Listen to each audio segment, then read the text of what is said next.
양파가 스스로 넘어지면 할 일. 안녕하세요. 삶의 텃밭 강산재입니다. 오늘 얘기는 화면에서 보시듯 누워버린 양파밭 얘기입니다. 양파는 해마다 이맘때가 되면 왜 스스로 누워버릴까요? 양파가 스스로 눕는 것은 수확 시기를 알려주는 것이라는데 그 시점은 언제일까요? 전문농가와 텃밭지기들의 양파 수확 일자가 조금 다르다는데 그 까닭은 무엇일까요? 라는 물음에 답하는 형식으로 오늘 얘기를 해보겠습니다. 양파는 품종과 지역에 따라 차이가 있겠으나 중부지방 기준 중만생종인 경우 10월 중순부터 11월 초순 사이에 모종을 구입해 정식하고 이듬해 6월까지 약 8개월 내외의 긴 기간을 재배하는 월동작물에 속합니다. 첫째, 양파는 왜 스스로 넘어질까요? 여기엔 놀랍고 신비한 양파의 생존 본능이 숨겨져 있습니다. 우리가 식용하는 양파 부위는 뿌리가 아닌 비늘줄기, 인경입니다. 흔히 구근비대라고 하니까 뿌리로 착각할 수 있겠으나 뿌리는 구근 아래 수염뿌리 형태로 따로 있음을 알게 됩니다. 양파는 마늘과 달리 특별한 경우가 아니라면 쫑이 나오지 않습니다. 즉 꽃대가 나오지 않는다 이겁니다. 양파쫑, 즉 양파꽃대를 흔히 숫양파라 부르기도 합니다. 반갑지 않은 놈으로 취급하고 있습니다. 양파가 넘어지는 모습인 도복을 이해하기 위해선 양파 모습을 찬찬히 살펴보면 답이 나옵니다. 다른 영상에서 마늘을 설명하면서 마늘종이 나오기 전까지 마늘에겐 엽초와 엽신으로 이루어진 잎만 존재하고 우리가 줄기라고 생각하는 것은 줄기가 아니라 엽초라고 했습니다. 줄기도 아닌 것이 줄기 행세를 한다 해서 거짓줄기라고 부른다고도 했고요. 양파도 마늘과 똑같습니다. 잎의 아랫부분 엽초가 서로 어긋나게 나오면서 위로 자라게 됩니다. 마늘과 같이 엽초가 줄기 역할을 하게 돼 거짓줄기가 되는 겁니다. 이때 땅속에선 비늘줄기 인경이 커지면서 굴을 형성하게 되고 그 밑에 수염뿌리가 달리는 것도 마늘과 똑같습니다. 줄기 없이 엽초와 엽신만으로 지상부를 유지하는 모습은 마늘이나 양파나 동일하지만 구비대 전성기에 이르면 마늘은 마늘종이 나와 줄기 역할을 하게 돼 꼿꼿하게 서 있을 수 있지만 애당초 꽃대가 없는 양파는 사정이 다릅니다. 현재는 양파를 열심히 가꾸고 있는 단계를 지나고 있습니다. 곧 수확기에 이르러 수확해 저장될 것입니다. 같은 백합과 작물인 마늘은 마늘종이 나오는 것을 보고 구비대 전성기에 들어섰음을 알 수 있습니다. 물주기도 열심히 하고 마늘종도 제거해주면서 구비대를 돕게 됩니다. 그러나 양파는 특수한 경우를 제외하곤 꽃대가 나오지 않는다 했습니다. 구비대 전성기를 얼른 알아챌 수 없습니다. 이것을 양파 스스로 알려주는 신호가 있습니다. 스스로 눕는 도복 현상입니다. 다른 작물도 그렇지만 양파 역시 자라는 모습은 단순합니다. 잎편이 새로운 잎으로 변해 새로 나오면서 잎의 수가 늘어나면서 위로 자라는 것이 전부입니다. 열심히 동화작용을 해 양분을 구근해 저장하는 거죠. 하지만 이런 현상이 끝없이 계속되는 건 아닙니다. 놀랍게도 양파는 영양생장을 멈출 때가 왔음을 자신이 갖고 있는 생체시계를 통해 알게 되면 더 이상 새로운 잎을 만들어내지 않게 됩니다. 새로운 잎이 계속 나와 주어야 지상부가 힘을 받고 꼿꼿하게 서 있을 수 있습니다. 엽초의 거짓줄기 역할이 잘 진행되고 있다는 거죠.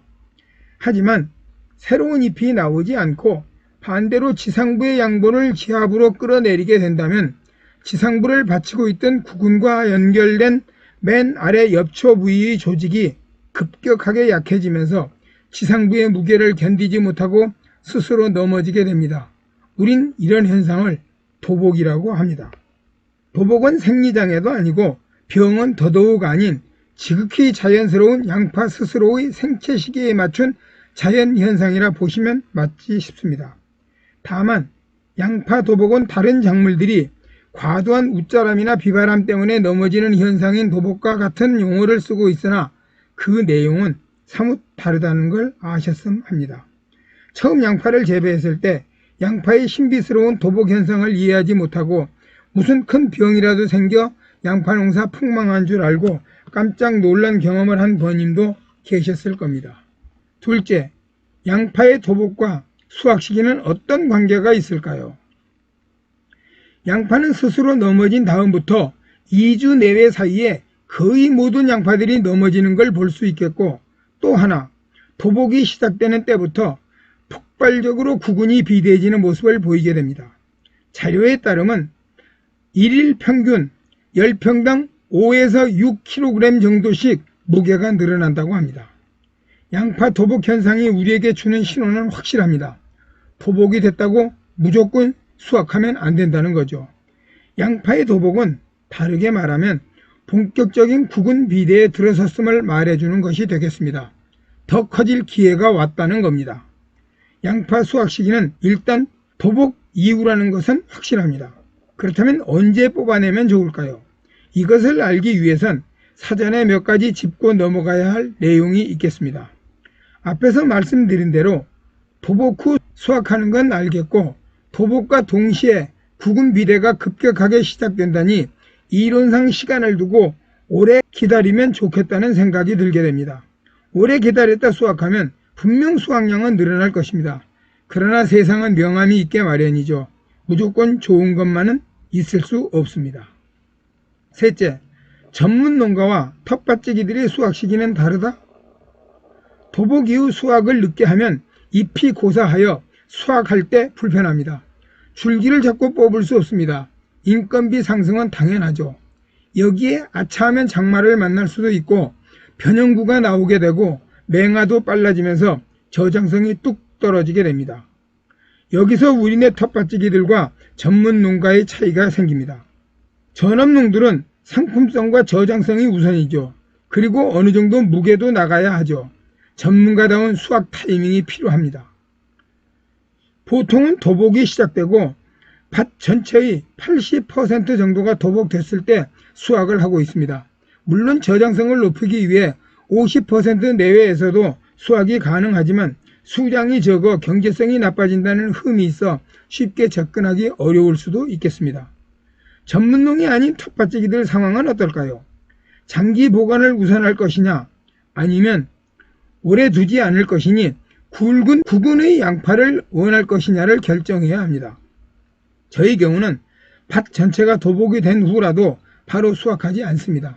그때는 넘어지긴 했어도 잎이 푸른 상태 그대로죠. 기다립니다. 열흘 내외 정도 기다립니다. 그리고 잎의 황변화를 봅니다. 구근과 연결되어 있는 엽초의 색깔이 50% 정도 황변됐을 때 수확을 합니다. 저장성과 품질에서 손해를 보겠지만 대신 양파 구근을 키우는 쪽을 선택하는 경우죠. 이건 제 경험일 뿐이고 절대적인 것 아니면 당연합니다. 질보다 양을 선택한 경우지 싶습니다.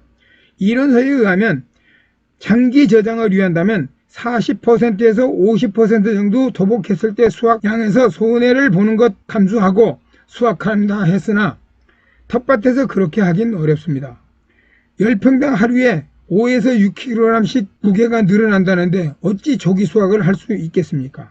때문에 수확량에 우선 방점을 찍다 보니 이상적 수확 시기를 훨씬 벗어나 도복 후 열흘 정도 지나 양파 구근과 연결된 부위가 50% 정도 황변될 때까지 기다렸다 수확하고 있다는 것이죠. 어느 쪽이 정답인지는 선택의 문제이지 싶습니다.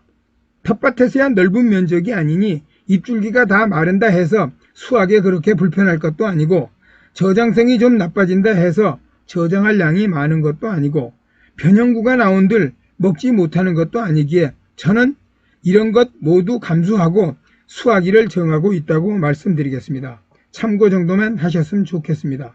특히 양파는 수확 후 봄밭에서 최소 사나흘 정도 햇볕 건조를 시켜야 좋습니다.